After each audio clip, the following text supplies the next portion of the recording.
A very good evening, dear viewers. Welcome to the ATA platform. Once again, it is the second edition of the ATA Africa Super 8 competition, a tournament that was hosted for the first time in Kampala, in Uganda, now changing borders, changing location, but only 5 of the 8 players changing. This guy queuing right now is one of the players that were part of the first edition, all the way from South Africa.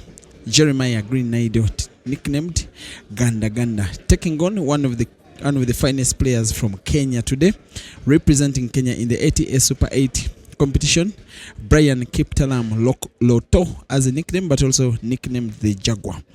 In their first round, which is a race to 9 and double life elimination, it is the first frame of the match in which the South African and the Kenyan are currently drawing 0-0, and yet the South African opens up his red so magically. Imagine this guy doing this only in the first frame of the match.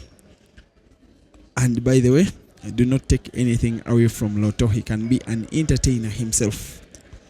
But for now, it is the turn of Ganda Ganda, doing Ganda Ganda things. He came third, Jerry, in the Grand Mchana Open Championship. It is only his first ever time on Kenyan soil, but for this frame, it is the first ever time that he is missing a shot, and first ever time that Brian Kiptalam is having chance, probably to play safety, probably to snooker, probably for Jerry to foul, and then probably Kiptalam to utilize by making a clearance. Jerry again doing Jerry things. Look at this shot. How on earth he was able not only to come off the cushion and find his red, but also pot and then move the white ball off 2-3 cushions and then get a good angle on the black. Already fireworks in frame number 1, Jerry 1 and Loto 0.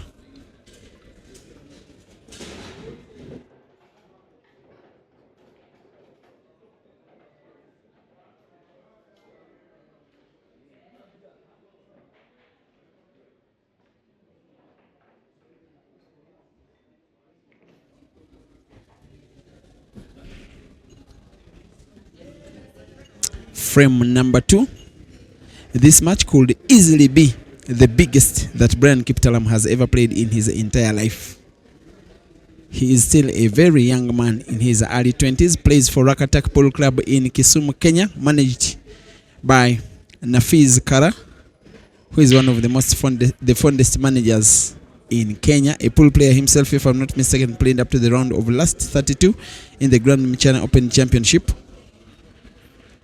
A former player, by the way, with Captainite Pool Club in the Ugandan Pool League, who was resident in Uganda for a number of years, living with his mom until his mother lost his life around 10 years ago.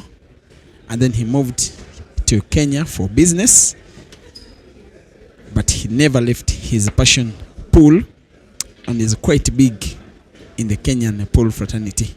And this guy that Jerry is playing against is one of his products. But for now, Jerry is playing reds and doing like Jerry normally does, wasting no time whatsoever. He's home and dry for the red balls. His only problem is white ball for the black. You have to look at this. It needs to be something big if he's to open up the black. He doesn't need to open up the black.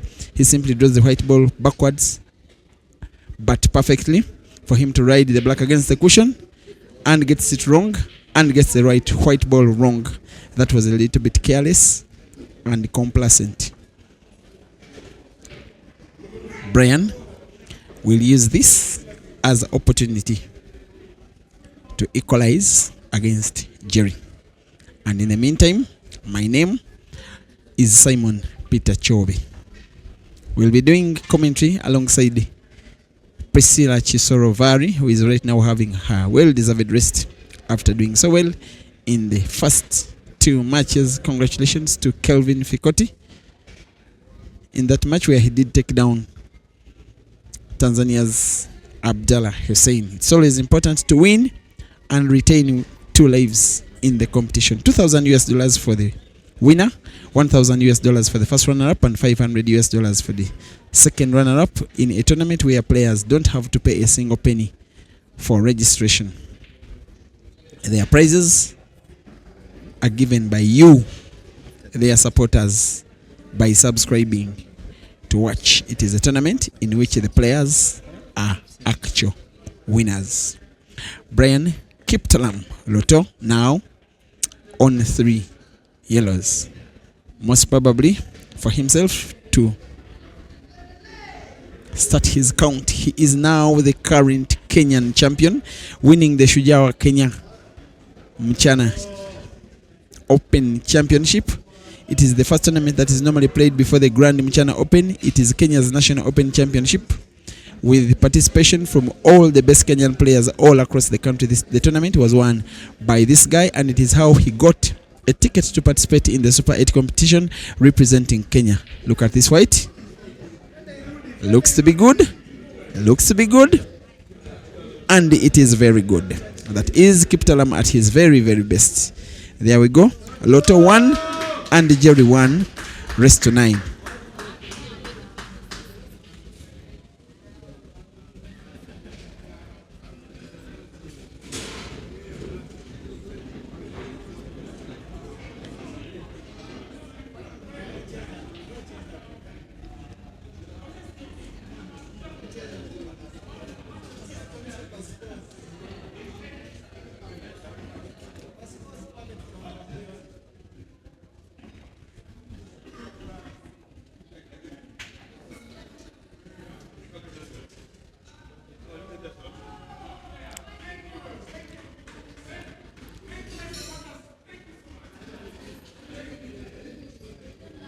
We are at the Mchana Pub and Grill alongside Ngong Road, Nairobi, Kenya. If you are anywhere near around the venue, please feel free to pass by Ngong Road. Opposite Prestige Plaza is the beautiful venue that is Mchana Pub and Grill, that is now under the control of the Advanced Talent Agency, and I'm meaning the main pool playing area.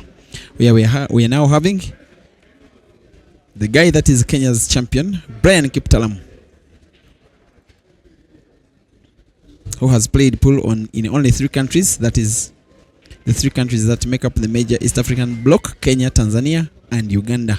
In Uganda, he has shown up only once, participating in the 2023 edition of the End of Year Championship. He lost out in the second round of that 128-man competition. He also played in Tanzania in a singles and teams event that happened in Morogoro. Outside of that, while he has the talent, he is, in terms of experience, pretty much a novice. And with due respect to him and his representation of Kenya, nobody really had big expectation that it would be Lotto representing Kenya in this event, because the agreement was that Kenya will be represented by the player that wins the Shujaa wa Kenya singles, which he won, and I'm sure you did watch the prize giving ceremony yesterday. He was crowned Kenyan champion, but for now he is crowning himself winner of frame number 3 by single visit clearance. After the break, it is Brian Kiptalam now 2 and Jeremiah Naido 1. The regulations are that it is 45 seconds in which a shot is to be taken, and 1 extension is granted to each of the players in the entire match, and that extension is not more than 15 seconds. That means the organizers are calling for total perfection in terms of utilization of the 45 seconds. And for the players involved in the tournament, well, most of them, if not all, they don't even need the 45 seconds. Think of Kiptalam, think of Jerry, think of Kelvin, think of Jinte, think of Abdullah Hussein, think of Caesar, think of Ishmael. And yet the guy that is queuing right now, Jeremiah Naido, is the guy that is the fastest player officially on the African continent. If he decides to put them balls, he puts them fast and accurate.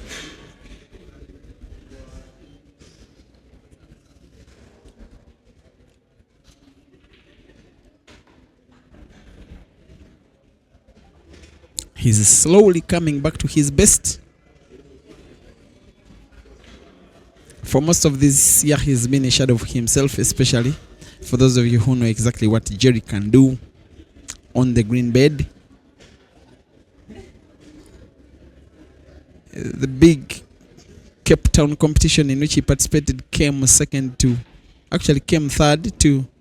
Aiden Joseph and Ali. In that tournament, Aiden took positions number 1 and 2. He also made a tour of Uganda, having very mixed performances, participating in 2 comps, losing both of them in the second round, also playing about 8 money matches in Uganda, winning 5 and losing 3. He also was part of the first edition of the Super 8 competition of the Advanced Talent Agency, came third to 2 Ugandans, that is Caesar and Hazard. In that one, the Ugandans were at home this time. They and the players from Tanzania and Malawi and South Africa and elsewhere are on neutral venues and neutral countries. It is Lotto who is the home player. And of course, Jerry also did participate in the double elimination competition at Billiards Cafe in Zambia just over 2 weeks ago. Actually, it was Double Life tournament that was won by fellow countryman Aiden Joseph. 3 South Africans in the top 4. Second was Mzamo. Third was Mandi Mente.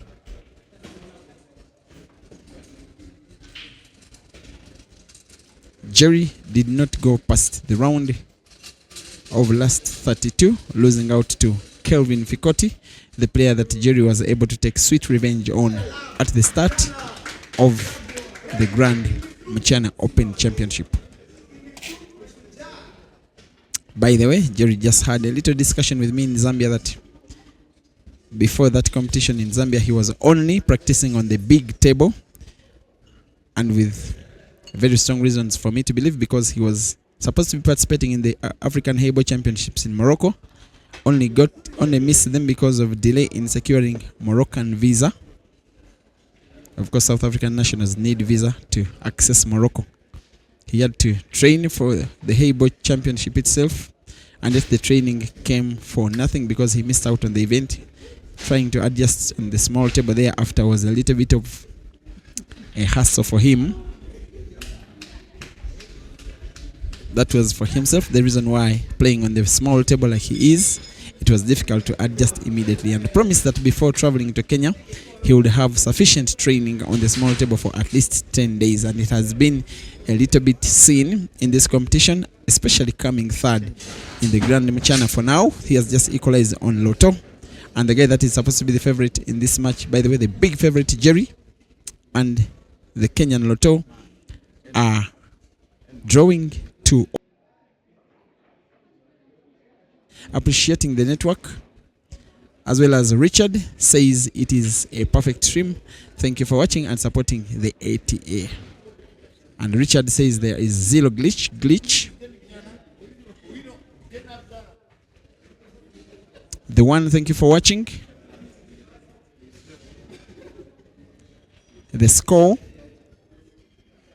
I have to beg your pardon, is 3 for Jerry and 2 for Brian Kiptalam after 2 sets.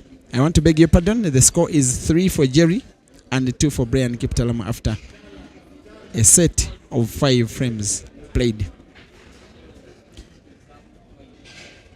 The arena is full of fans from Kenya, but apart from the players involved, the majority of fans are mixed. There are people from Tanzania, a few Ugandans left, one Zimbabwean, that is Maluva. The other Zimbabwean was the head of the Zimbabwean delegation to Kenya. Believe you me, it was Priscilla Chisoro Vari. Of course, the majority of them being Kenyans, one player from Ethiopia, And there we are. Big congratulations to the winners of the Grand Michana Open Pool Championship and all players who did reach the prize bracket. Eagles Pool Club from Zambia, Rashida Motesi from Uganda, winners of the men's team event as well as ladies singles respectively, as well as the men's singles champion, the guy that is the Ugandan in Caesar Chandiga. The tournament was the second international tournament he is winning so far, and is the second Ugandan on 2 international competitions won in his career, the first being Ibrahim Sejimba. For the ladies, there was no surprise, especially in the comprisation of the participants, that all the semi-finalists were Ugandan, with due respect to the players from Kenya and Tanzania that participated in the ladies singles event. But for the men's singles at the ATA Super 8 competition, Jerry is seemingly winning a 4th here for himself and for South Africa.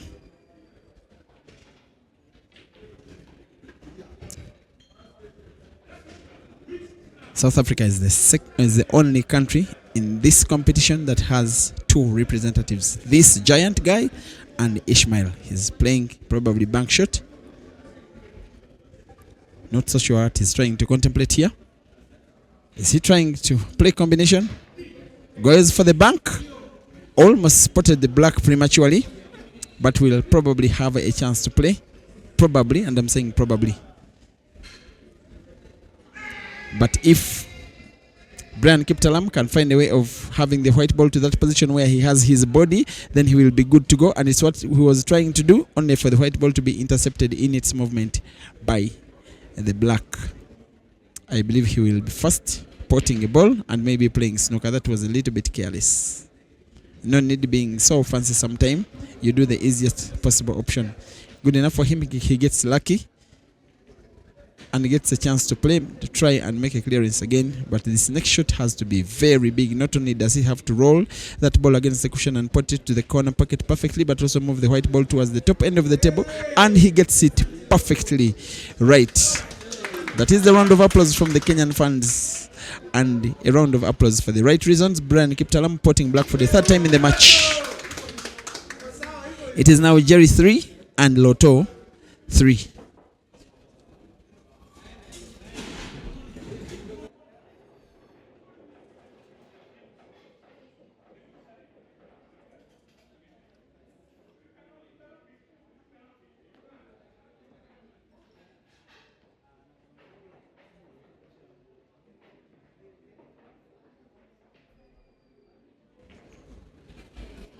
And after some of us enjoying all of the action from the Grand Michana Open Championship, we shall remain in Kenya for 3 more days, presenting to you more enjoyment and more enjoyment and more enjoyment. Special thanks to the Mchana Pub and Grill for bringing to us that event and also having a part in the ATA Super 8 competition, which in another way is a presentation of a second chance for one of these players to be a winner. The neutrals will want the winner probably to be one of 7 players, excluding Caesar maybe, because naturally you will feel that he has gotten his part of the winnings. The guy took $6,000. He's supposed to be playing the next match.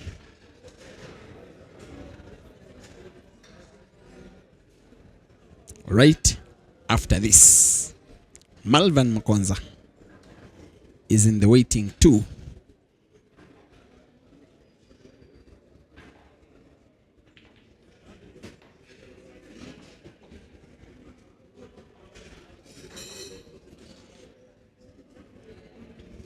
Here comes Jerry. He's lost 3 frames in this match, in which he was also won 3.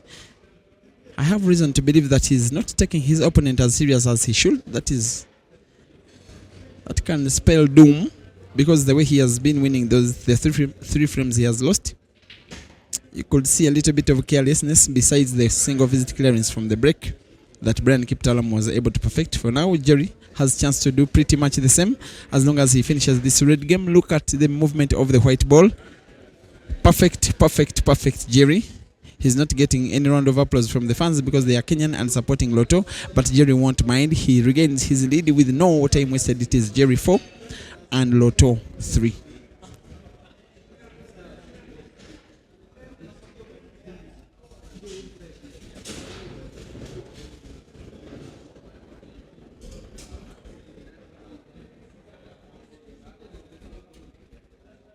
And also special thanks to the 88 team for presenting you these images.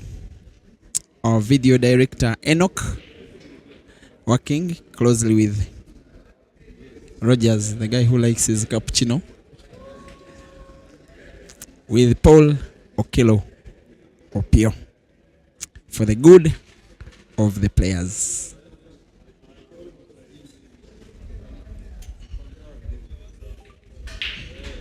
Brian, by the way, probably looks to Jerry for inspiration in terms of how he plays his game. The guy likes to attack, and when his game gets to perfection, I will believe that he will be something in the Kenyan polo industry, and there are signs that he could do exactly that. He came short in the Grand Mchana, but won the Shujaa wa Kenya.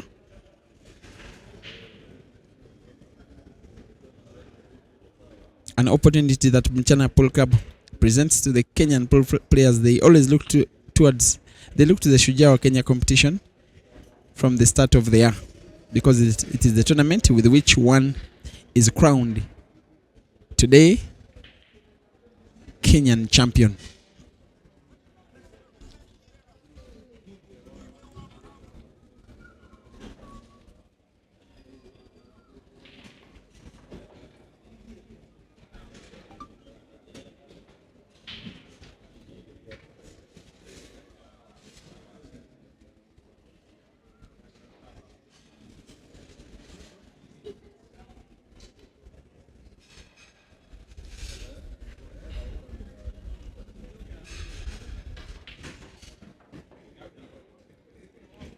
The Jerry, I know the Jerry, even a frame looking as tricky as this red one, he always sees a way that it is possible to be attacked.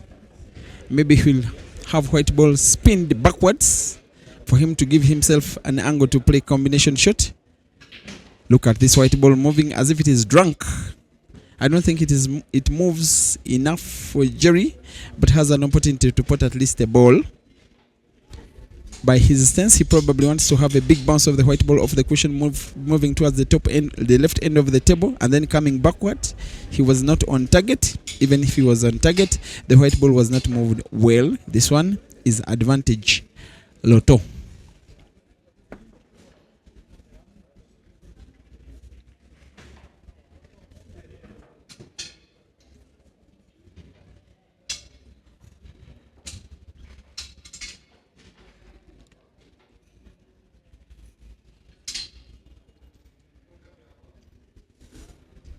Given the way Jerry is playing in this one, I want to believe that Lotto is fancying his chances.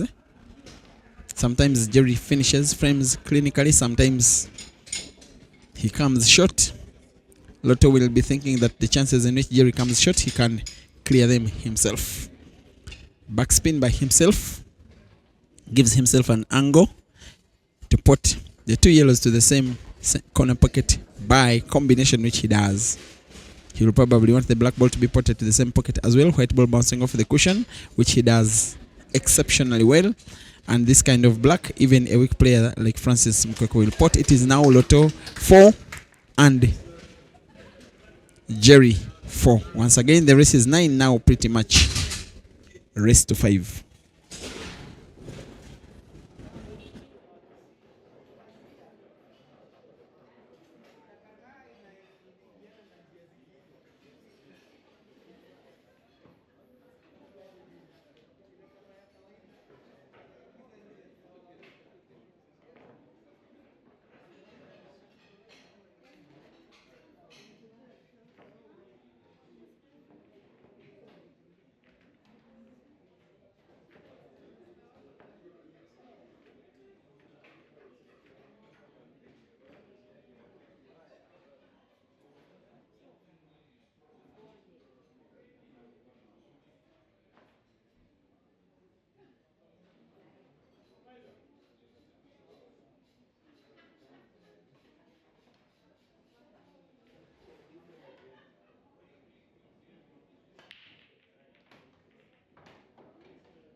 On this cold Monday evening, the South African and the Kenyan are still drawing for a role in a race to 9 here at the Mchana Pub and Grill in the second edition of the ATA Africa Super 8-man competition.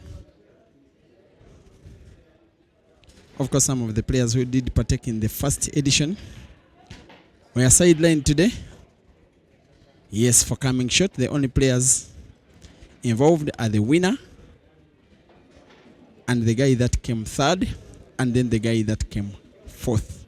Of course, with due respect to Hazard, who came second in the first edition, there was already one Ugandan in the competition. Jerry was the people's choice for this one, even though there was already Ishmael. But what a beauty of a shot once again from Brian Kiptalam. Aren't you being entertained by this match? Aren't you surprised by the performance of this Kenyan who has taken the lead for the first time in this match? And I believe that the Kenyan support, the Kenyan chance will be increasing as the match grows older. He leads 5 for Brian against Jeremiah Naido.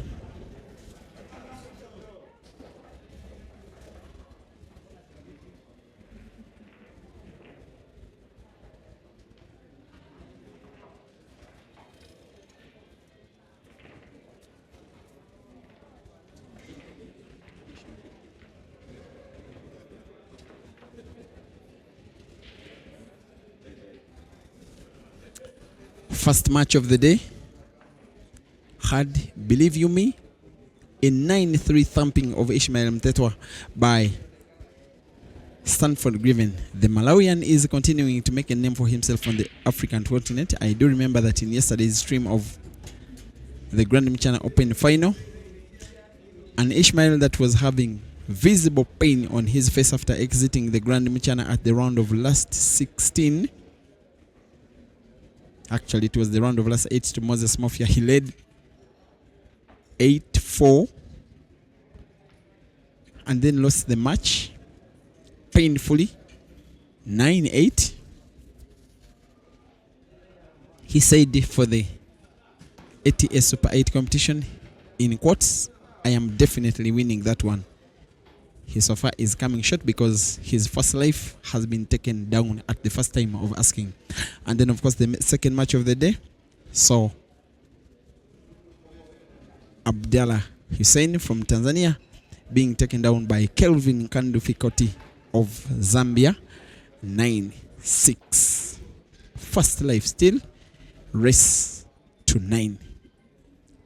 Double elimination competition. 14 matches will make the tournament today. We shall have only 4 matches. Then tomorrow the whole of 6 before the tournament shall be done on Wednesday with 4 matches, which shall include only 4 players. A grand final probably, a winners bracket final, a losers bracket final, and probably a third place match. Maybe we could have 2 finals if the player from the winners bracket in the final is defeated by the player from the losers bracket by double elimination competition. The 2 players are supposed to face off again, because it is only then that they will be even, with each of them having lost in the tournament once. Be reminded that the difference between double elimination and double life is that in double elimination it is not possible to have the same player take positions number 1 and 2, something that is possible in double life competition. And it is why South Africa's Aiden Joseph doesn't like double elimination competitions. He's Africa's greedy man, and I'm not trying to pull his leg. He just likes double life competitions where he believes that he can take positions number 1 and 2 and then leave all the other players to compete for position number 3. It is something that he has done in the 3 tournaments that I have been watching, either at the venues or online. At times I used to think that he used to have a negotiation between himself and Jerry for who of the 2 to represent at any tournament, until I got to learn that he doesn't like double elimination. He likes double life because he can take positions number 1 and 2. The similarities between the 2 formats is that Both events require one player to be beaten twice to exit the tournament, but in double elimination there is a longer route to the final for the player who loses in his first life. Brian Kiptalam is given another chance by Jerry, who is having a disappointed face of a guy that is not playing at his best in this one.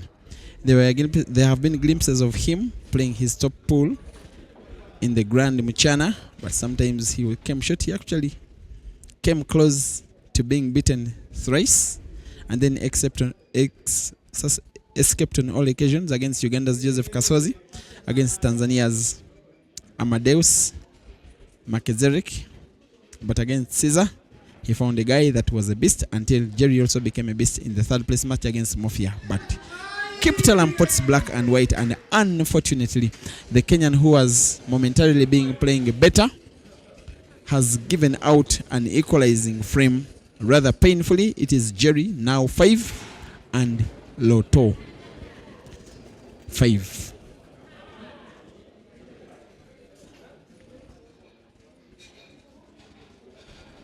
Say hi to the viewers, Rita.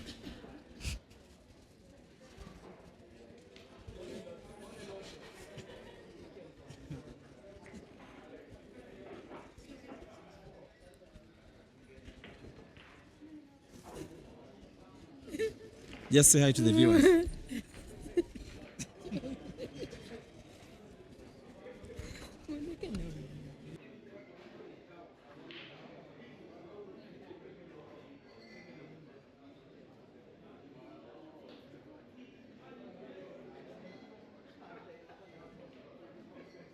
How are you?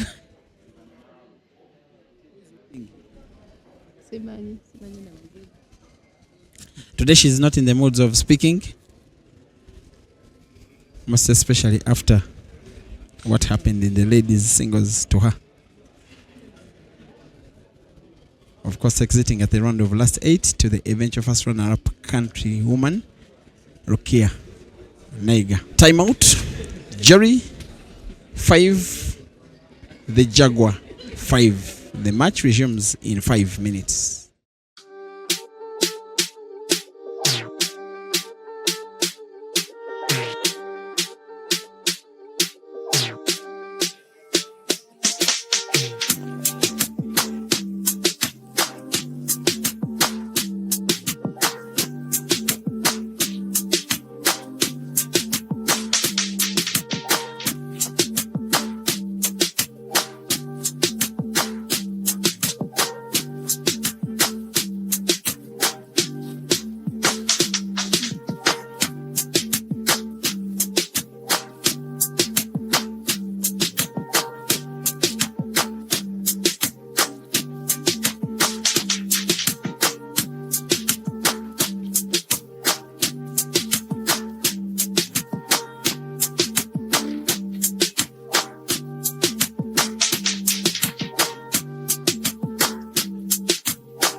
All right.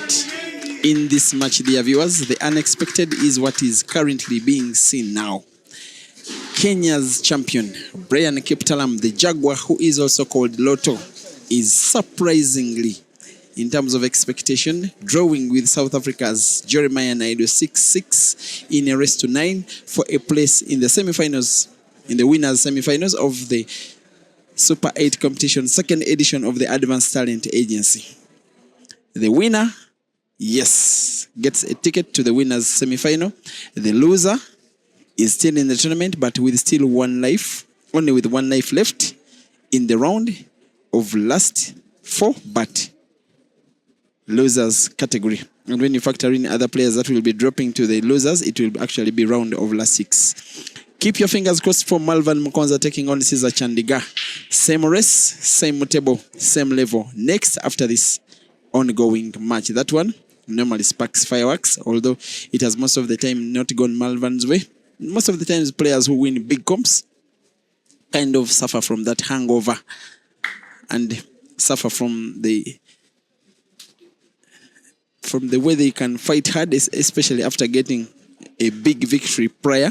I want to see if Cesar can deliver against Malova, who has a score to settle, while Cesar is still in celebration mode after that victory in the Grand Muchana. Jerry now knows that he must be at his maximum best, even to stand a chance of bringing down Brian Kiptalam, who has been an equally good player in this match, if not even slightly better, because some of the frames Jerry has been failing to finish. The way Brian has been stealing them away has been nothing short of phenomenal. Speak of frame number 12, they played last. Jerry, in frame number 13, is on a mission to regain his lead. Has to be careful with the white ball because of its interception with the reds. And again, Jerry misses. And it was because of those reds that would naturally intercept the movement of the white ball that Jerry was so cautious with his white ball. That is how he got to miss the target. That is how Brian is getting himself a chance to lead at the business end of the match. If Kiptalam can win this match, it will be one of the most significant victories of his entire career. Still a very young man. He is only in his early 20s. Forget the height. He's still a very young man, all the way from Kisumu in Western Kenya, now in Nairobi in Central Kenya, trying to take down a player that is one of the very best from South Africa after being crowned Kenya national champion only a week ago. Brian Kiptalam, the Jaguar. On now 3 reds, which have been lessened to 2. All of them positioned perfectly. A frame you would fancy him to finish 10 times out of 10. Most especially the vein of form in which he has been in, especially how he won the Shujaa Kenya competition. This one will be the first big shock of the day if he can get to win this frame and then win 2 more to try and take down Jerry from the winner's bucket. Lotto 7 and Jerry 6.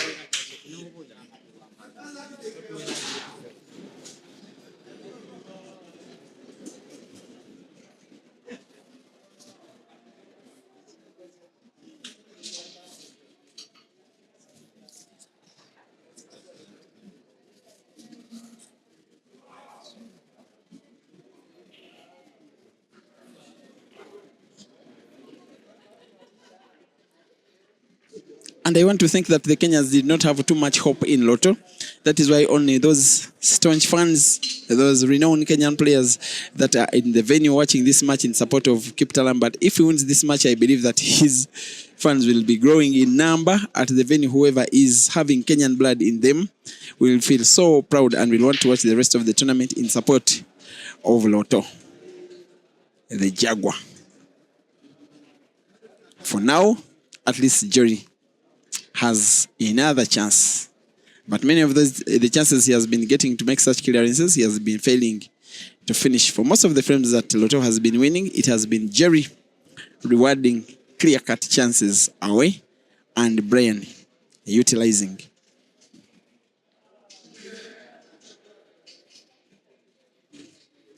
The player from Durban in South Africa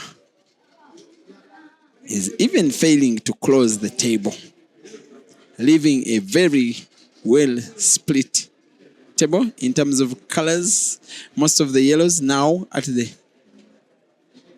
bottom end of the table. Now the left in this camera angle, most of the reds, and the right side of the table. But on each side of the table, there is a ball so close to another ball of a different color that it is quite unlikely that a single visit clearance will be made by either Jerry or Brian.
Thank you for watching. The one you think Jerry is just reckless. And King Simon, thank you for watching and appreciating the commentary and also dominating the comment section. By the way, most of the viewers are not so used to the comment section. It is one of the new innovations of the Advanced Talent Agency on this platform to allow viewers of the sport to interact between themselves and the admins of the platform as they enjoy the sport that they enjoy the most. South Africa's Ganda is being given a taste of his own medicine by a little-known Kenyan who only made a name for himself a week ago after being crowned Kenyan champion, winning the Shujaa Kenya National Championship, which got him a ticket to participate in the ATA Super 8-man competition. Different faces from the tournament that we had last in Kampala, but the same level of competition. That is the beauty of this event. We are not having Collins Toy, we are not having Cornelius Kigen, we are not having Saif Hamad, we are not having Hazard Lokoma. We are having Lotto, and you can clearly see why it is right to have him by the way this match is going. We are having Caesar, who is supposed to be defending champion. We are having Kelvin, we are having Ishmael. We are having Malova again. We are having Abdallah Hussein. We are also having Stanford Griven Jinte. And watch out for the match in the winners semifinals between Stanford Griven Jinte and Kelvin Nkandu Fikoti at around this time tomorrow in the winners semifinals. We shall also have matches in the losers bracket in the early afternoon tomorrow. Keep yourself subscribed. Weekly subscription will do, but also daily subscription for 3 days, including today, and then tomorrow, and then Wednesday. Your subscription is valid for 24 hours from the time of the purchase of that subscription. Why I always encourage you to subscribe is for the good of the players. Direct information is that this tournament is having these players pay zero registration. They can only have they are only having their prizes from the Advanced Talent Agency. Your $1.5 daily subscription is only to support the agency to bring more of such competitions. And you are listening to someone who spends most of the time with these players than any other member of my family. By the way, I can tell you that for many of them, if not most of them, that $2,000, if they want it, will do wonders.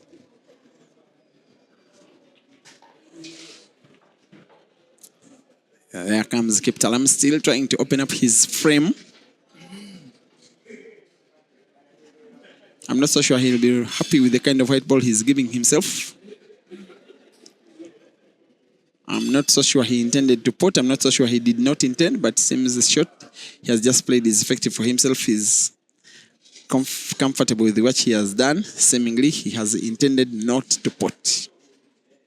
He has discovered that Jerry is not having a very good day today. He has discovered that Brian Kiptalam himself has as good a chance of making the winners semis to take on tomorrow the winner between Caesar Chandiga and Malvan Mukonza, the match that is coming live on your screen next.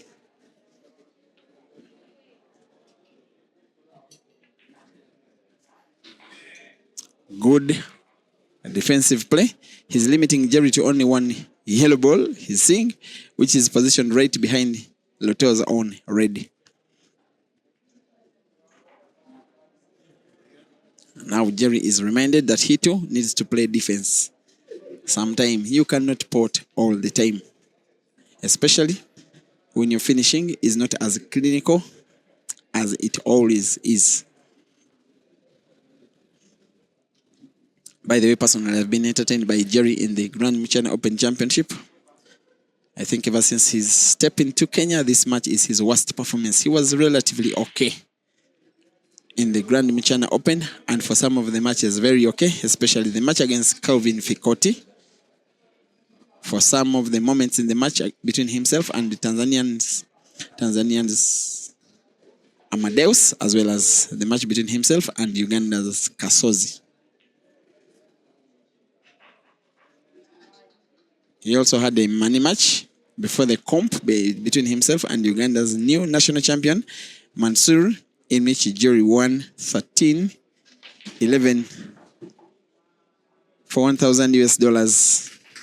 This one will be a good shot by Jerry, but for the part of the match we have seen, most of these clearances he has been coming short, and once again he seems to have come short. Once again he gives chance for Lotto to still even frame number 14 away from Jerry.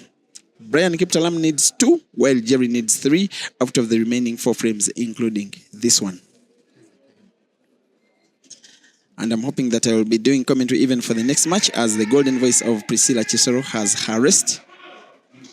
And then we'll resume commentary duties tomorrow. That one is a foul, as called by the umpire from Jerry. A chance for Brian Kiptalam, a realistic chance for him to win frame number 14, a realistic chance for him to need only 1 out of the would-be remaining 3 frames. As long as he can finish this ongoing red frame, he will be 8-6 up. A very recommendable 8-6, which I can only see coming, because now without a shadow of a doubt, he is seemingly on the day. And before I was about to say that on the day he's playing better, he has given the chance back. He just got a little bit of pressure before playing that very crucial shot. He needed to have given it a little bit more time. 45 seconds is too much time. Take your time, think out the shot, inspect the table, and shoot. Jerry, if he's under pressure, sometimes will never give you a chance back in. It is Jerry now 7 and Kiptalam 7. Race to 2.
Dear viewers, once again, it is 7-7 between two of the best players from the respective countries from East and Southern Africa, respectively. From South Africa, the guy that has just banked that yellow so beautifully is Jeremiah Green. And from Kenya, his opponent is Brian Kiptalam. They are racing to 9 for a place in the winners' semis of the ATA Super 8 competition, which is in its second edition here at the Mchana Pub and Grill in Nairobi, Kenya. Like most of the match has been, Jerry has been the first player to go into attack, but he has not been finishing his frames. The same thing that has just happened here, and the worry is that Kiptalam could go to 8 before Jerry, as long as he makes a clearance of this red frame, which he seemingly will.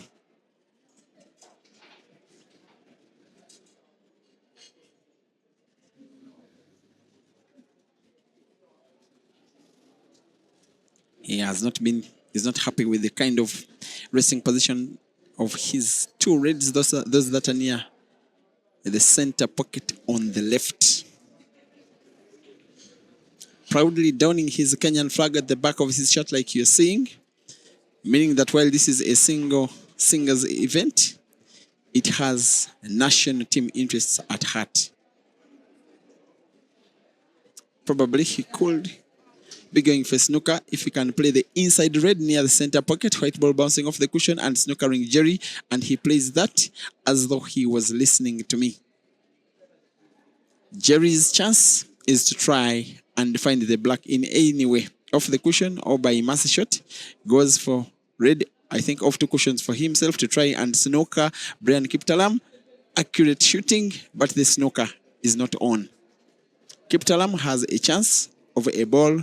He can pot that red ball near the center pocket, but he must pot because it is a pressure moment, especially knowing that with a miss, he gives out the white ball almost cheaply. He got himself a little bit lucky because white ball has been hit somehow by the red to come to a compromising position near the black. But Jerry being Jerry, he gets a chance to pot these ones. And luckily for him, maybe accurately for him, he is the first to 8. It is 2 frames to go now. Brian Kiptalam needs both of them or else drops to the losers category. Once again, stand by for the next match in the first round between Zimbabwe's finest Malvan Mukonza and Uganda's finest Caesar Chandiga.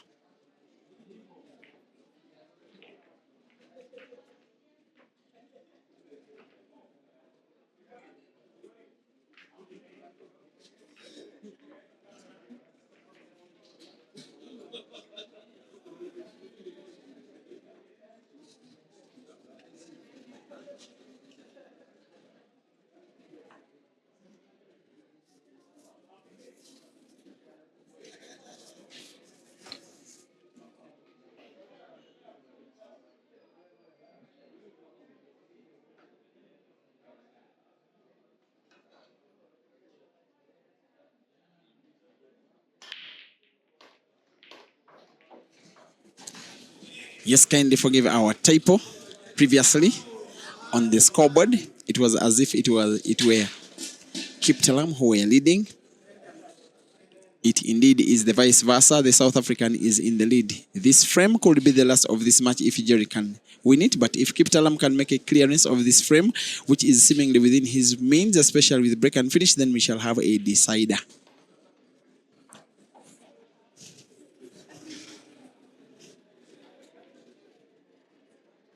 There he goes. This time he is even more cautious than he has been in this match before. Of course, well knowing that should he lose, then he is losing the match. And I'm saying should he lose this frame, he loses the match in its entirety. Then to drop to the losers category, in which he has to beat, I think, 3 more people for a chance back in the final. But into the winners bracket for the players who stay, they only beat 1 more player before getting themselves into the winners bracket final. That is how double elimination championships work out. But this is how Brian Kiptalam is working out a breakout visit against Jeremiah Naidu. His only worry now is how to get white ball perfect for that yellow ball near the corner pocket closest to your screen on the left, because there is a good chance he could get himself snookered. He has got himself indeed snookered, at least partially. The break and finish, in my opinion, is off. Unless he does it so special, try and put it off the cushion. Requires a very sharp cut. He almost got there, but was a little bit too impatient, because after denying himself good white ball, it was always going to be difficult for him to pot that ball, and Jerry will have a chance. That was a little bit too careless from the South African. Sometimes patience pays, though it may be a little bit too painful. This tournament provides a chance to a player like Jerry, being one of the giants of Africa, to right the wrongs that were done by himself in the Grand Michana Open Championship, and yet it is a chance now for Brian Kiptalam to take this match to the wire, to the divider, to the decider, as long as he puts this black either direct or off Jerry's red. He goes for direct shot and gets it right. White is safe. Brian Kiptalam 8, Jeremiah Naido 8, decider.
Ladies and gentlemen, you are watching, without a shadow of a doubt, the last frame of the match between South Africa's Jeremiah Naido and Kenya's Brian Kiptalam. If Brian Kiptalam, the Jaguar that is also nicknamed Lotto, the Kenyan champion who is now the finest player from the county of Kisumu in Western Kenya, attempting, if he wins this match, to have the biggest result, in my opinion, of his very young career. He told me personally at the start of this year, when I did take part in a competition as a streamer in Kitale in East African Kenya, in which he was a participant, that he will make it big one day. He wants to come to Uganda, play pool, maybe for one of the Ugandan pool clubs, get to compete with players like Ibra and Kasozi and Mansour and Caesar quite regularly for himself to make himself a better player. And the determination he had on his face while telling me those words, I am seeing him showing it on table on a bigger stage, Brian Kiptalam. This is testament and justification of his inclusion in this competition at the expense of other players who are more fancied. He is in as Kenyan champion and a very deserved slot, which he is leaving to the good. Now on 2 reds and the black, all of which balls are positioned in perfect space. Brian Kiptalam is 2 shots away from the winners semis of the second edition of the ATA Super 8-man competition that is happening here at Michana Pub and Grill in Nairobi as the aftermath of the Grand Michana Open Championship that was concluded yesterday. This is seemingly the penultimate shot of the match. Brian Kiptalam now on the black. While he has a relatively sharp cut of that black, most likely to the center pocket, never mind the corner, he is most likely to sink it into the center pocket. Now at the bottom of your screen, in the middle, in this angle on the right, he has asked his own fans to keep silent for him to have maximum concentration to put the black, which will be the biggest win of his international career. Brian Kiptalam misses. Jerry has another chance to play, another lucky chance to play for himself, for South Africa, to save his face from what would be one of the worst unexpected defeats of his very big career.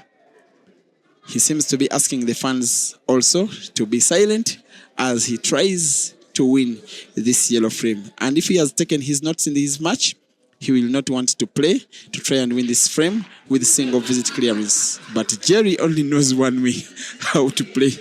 He almost busted that ball. He almost broke it up. Even the Kenyan fans are laughing at themselves. The guy seems serious that this frame is finishable. Any ordinary player will want to first snooker and then attempt to get 2 shots and try to make a clearance. But Jerry is not one of those ordinary players. Maybe it is the time for him to attempt a snooker, play yellow, white off the cushion, legal shot, snooker, and it is a very good snooker. I believe that Brian Kiptalam will be finding the angle of the cushion that's nearest cushion to the black. That one, easy does it, just like that. Jerry will be doing the same, hiding the white ball behind the yellow. He has shown a part of the black to Brian. The little part of the black that Brian has sight of, in a normal shot, he will probably be potting the white ball to the center pocket on the right, where that black ball is. Jerry can only hope and wait and pray that it goes wrong for Brian. Maybe Jerry to hope that Brian will pot the white ball. It is possible. White is safe, black is in. Very good shot. Big victory. Even Jerry appreciates that shot and applauds Jerry. Look at the support from the Kenyans. As Brian Kiptalam Lotto, the Kenyan Jaguar, kicks the giant South African in Jeremiah Naido out of the winner's bracket of the ongoing double elimination competition of 8 men at the ATA